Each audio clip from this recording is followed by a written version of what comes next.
नमस्कार मित्रांनो, कसे आहात? आज मी गुरुनाथ सामंत यांची एक कविता वाचणार आहे. प्लीज या कविता संग्रहातली ती कविता आहे. कवितेचं शीर्षक आहे यंत्र. कवीने यात अशी एक कल्पना केली की जुना एक टेलिफोन होता घरामध्ये, जी लँडलाईन म्हणून जो काही यंत्र वापरलं जायचं, ज्याला डायल करावं लागायचं. म्हणजे आताही मोबाईलला आपण डायलच करतो, पण त्याचं चक्र होतं त्याच्यावरती, ते फिरवावं लागायचं. त्याच्यावरती 1 ते 9 असे आकडे होते, 0 आणि 1 ते 9, तर ते फिरवावे लागायचे. तर ते जे टेलिफोन नावाचं जे काही यंत्र होतं जुनं, ते गुरुनाथ सामंत यांनी इमॅजिन केलेलं आहे आणि ते समोर ठेवून त्याच्याशी बोलतायत किंवा त्याच्यात आणि आपल्यात कसं साम्य आहे याविषयी ही कविता आहे. फार इंटरेस्टिंग कविता आहे. या गुरुनाथ सामंत, आता जे रेग्युलर व्ह्युअर्स आहेत आपल्या ब्लॉगचे, त्यांना माहिती आहे गुरुनाथ सामंतांच्या या आधी मी 5-5 या प्रकारे 2 संचामध्ये म्हणजे जवळजवळ 10 कविता मी सादर केलेल्या आहेत.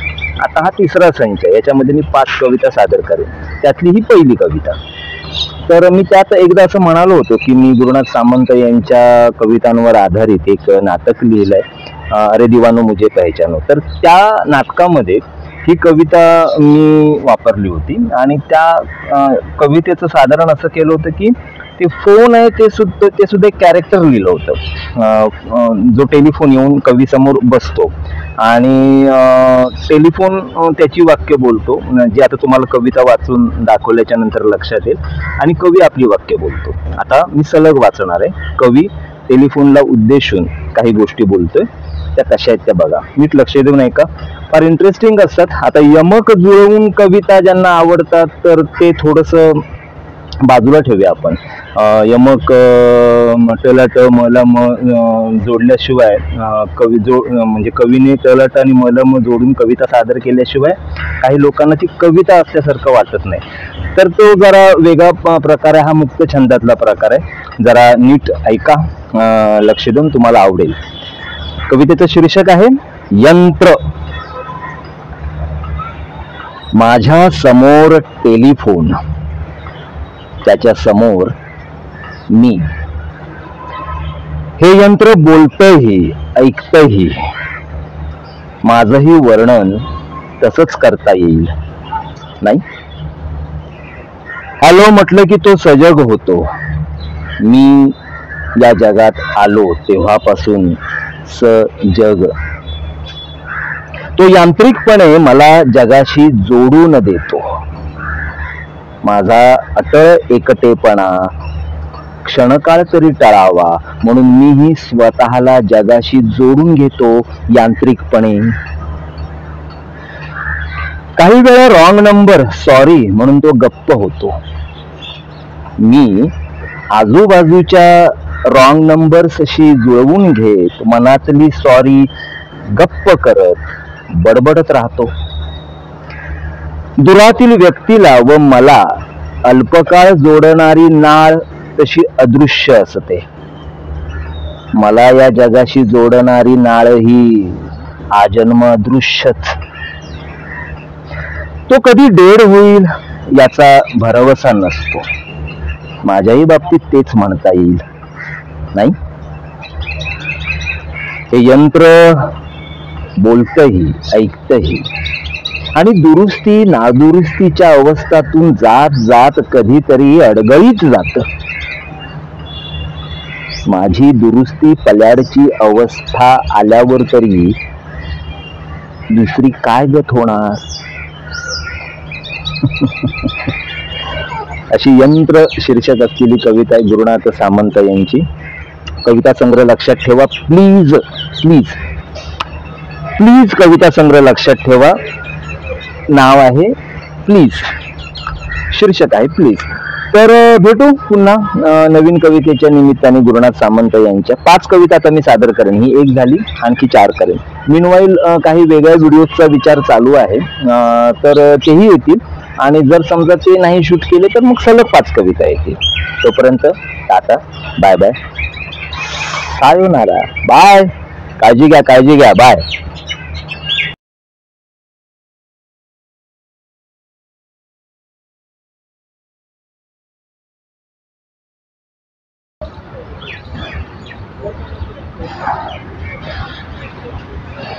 नमस्कार मित्रांनो, कसे आहात? आज आपण गुरुनाथ सामंत यांच्या प्लीज या कविता संग्रहातली आणखी एक कविता ऐकणार आहोत. म्हणजे मी वाचणार आहे, तुम्ही ऐकणार आहात. कवितेचं शीर्षक आहे नयनम छिंदंती. त्यांच्या हातात धडधडीत बॉम्ब असूनही माझ्या शरीराला अजून पालवी फुटते आहे.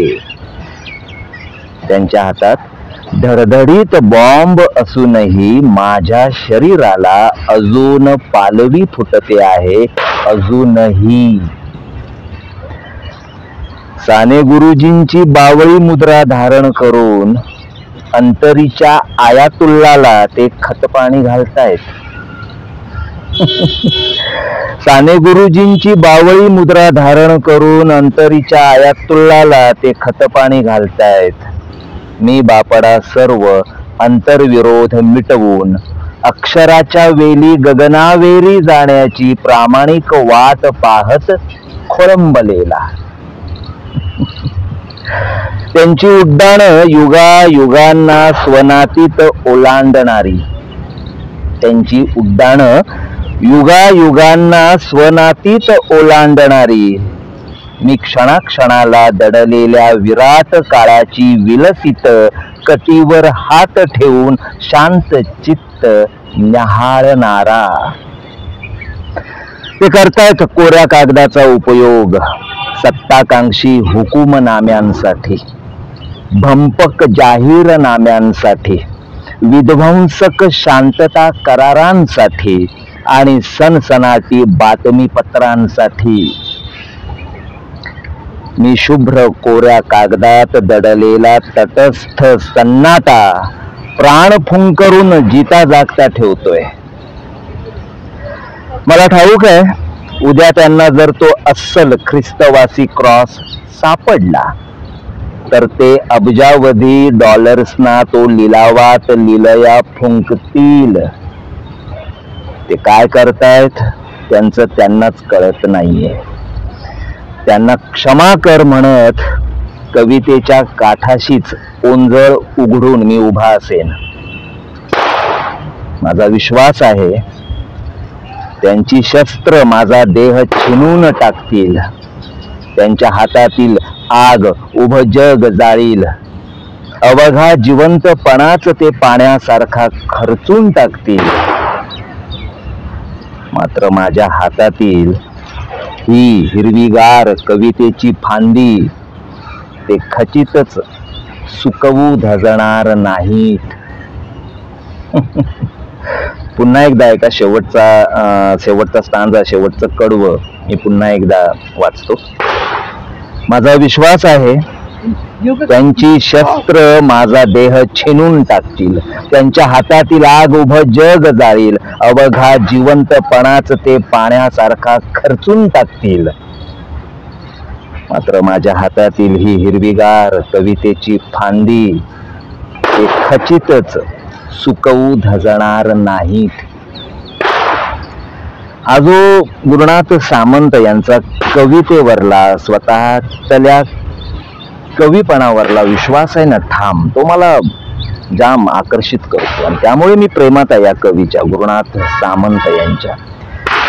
हा कविता संग्रह घ्या विकत, वाचा. त्यातल्या कविता खूप छान आहेत. मौज प्रकाशन गृहने हा कविता संग्रह, त्यांचे दोन्ही कविता संग्रह प्लीज आणि गुरुचरित्र, दोन्ही कविता संग्रह मौज प्रकाशन गृहने प्रकाशित केले आहेत. वाचा, गुरुनाथ सामंत वाचा. चला, टाटा, बाय, सायोनारा. पुन्हा भेटूया नवीन कवितेच्या निमित्ताने. तोपर्यंत काळजी घ्या. सायोनारा. Bye bye.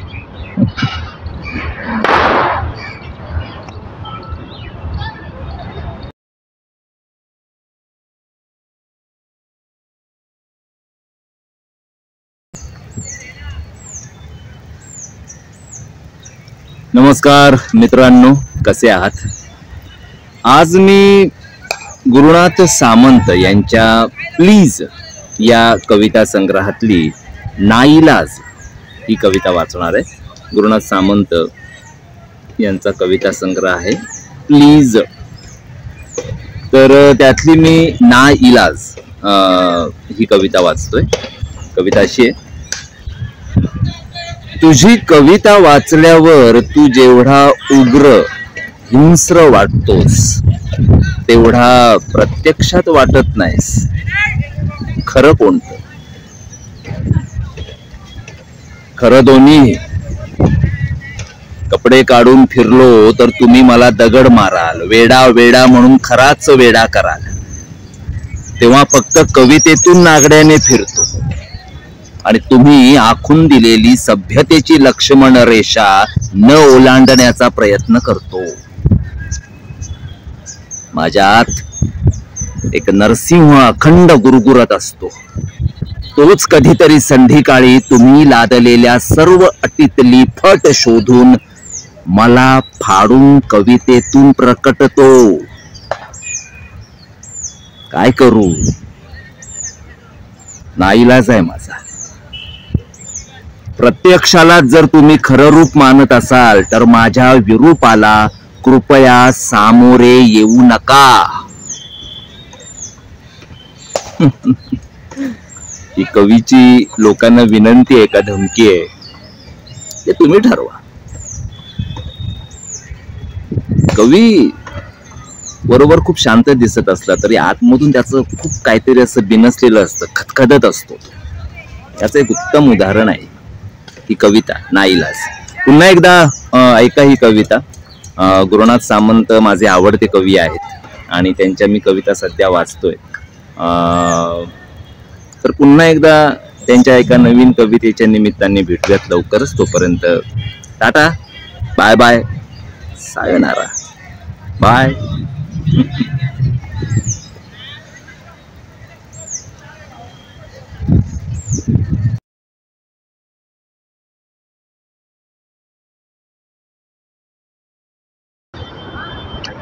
नमस्कार मित्रांनो, कसे आहात?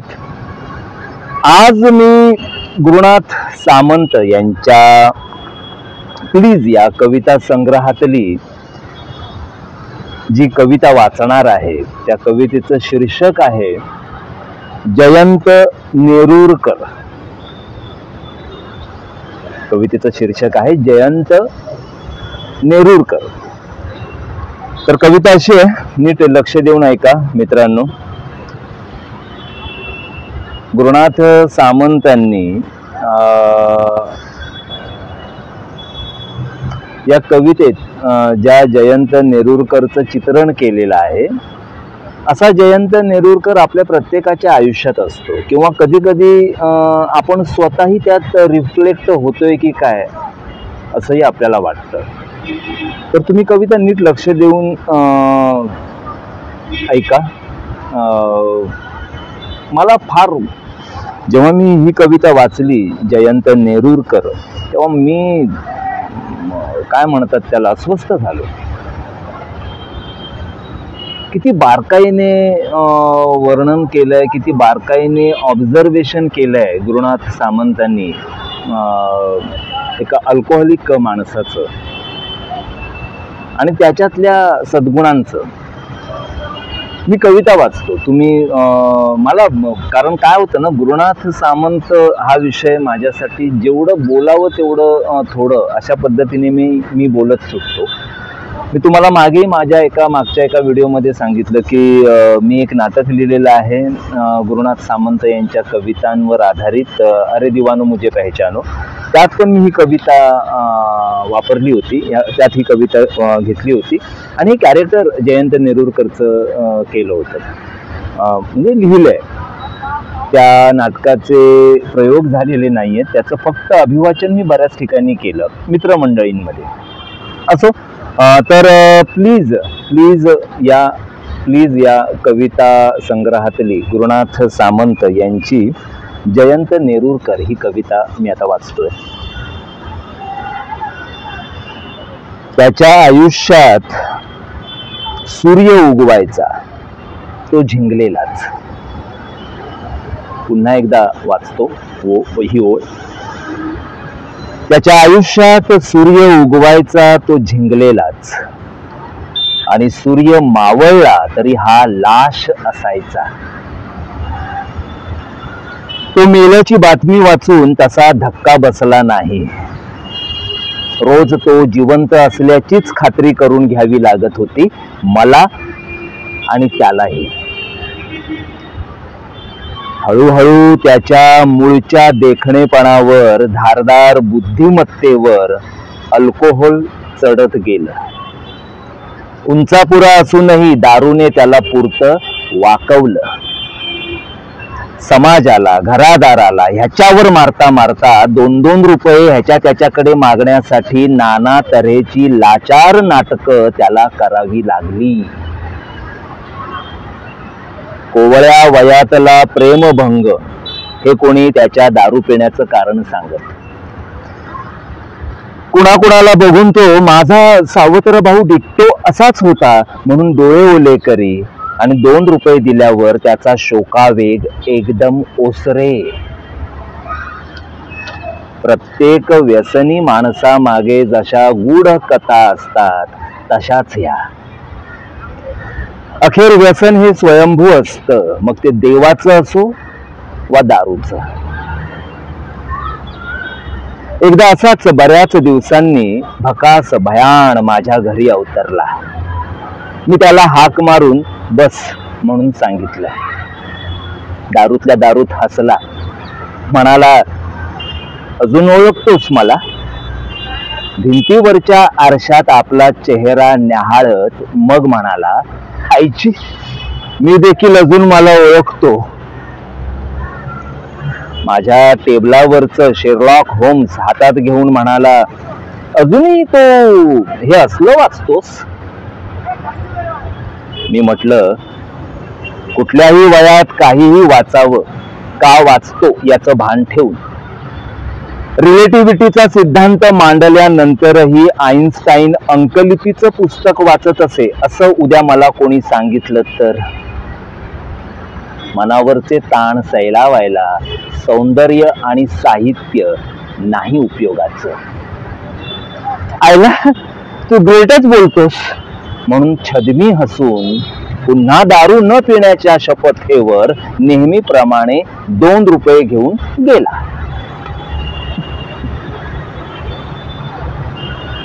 हळूहळू तो हळवा होत होता. अल्कोहोलिक अनॉनिमसची स्तोत्र गात होता. पण आता दारूनेच त्याला पुरतं पिऊन टाकलं होतं.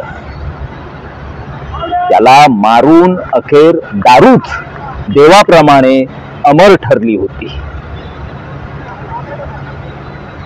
उद्या त्याच्या पिंडाला कावळा शिवत नसेल तर कावळ्याला 2 रुपये दाखवा.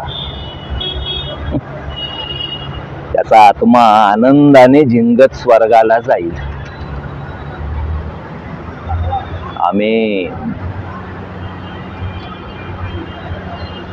तर अशी ही गुरुनाथ सामंत यांनी लिहिलेली जयंत नेरुरकर ही कविता. बघा मित्रांनो, वाचा पुन्हा एकदा, समजून घ्या. मी जसं मगाशी म्हटलं की कधी कधी व्यसनांच्या आहारी एखाद्या वयाच्या टप्प्यावर गेलेले असताना आपण त्यात रिफ्लेक्ट होतोय का असंही आपल्याला वाटतं. कधी कधी आपला एखादा मित्र त्यात दिसतो जयंत नेरुरकरच्या रूपाने. तर पुन्हा एकदा ही कविता वाचा, म्हणजे पुस्तक घेऊन वाचा. ॲक्च्युली ऐका असं मला म्हणायचंय, कारण आता आपण ती मी तुम्हाला ऐकवली. तर पुन्हा एकदा ऐका आणि हे पुस्तक जरूर विकत घ्या. प्लीज नावाचा कविता संग्रह आहे गुरुनाथ सामंत यांचा, मौज प्रकाशनचा आहे. तर कविता वाचा त्यातली ही जयंत नेरुरकर. इतरही सगळ्या कविता फारच उत्तम आहेत. तर पुन्हा एकदा नवीन कवितेच्या निमित्ताने, नवीन व्हिडिओच्या निमित्ताने भेटूयात. तोपर्यंत टाटा, बाय बाय, सायोनारा. हे प्रत्येक वेळेस व्हिडिओच्या वेळेस नवीन जागा शोधण्याच्या नादात आज मी माझ्या एका मित्राच्या गच्चीवरती, त्याच्या बिल्डिंगच्या गच्चीवरती आलोय. 2-4 मजल्यांची ती बिल्डिंग आहे. तर त्याच्या गच्चीवरती आज आम्ही हे शूट करतोय. असो, चला, bye bye, tata, sayonara, bye.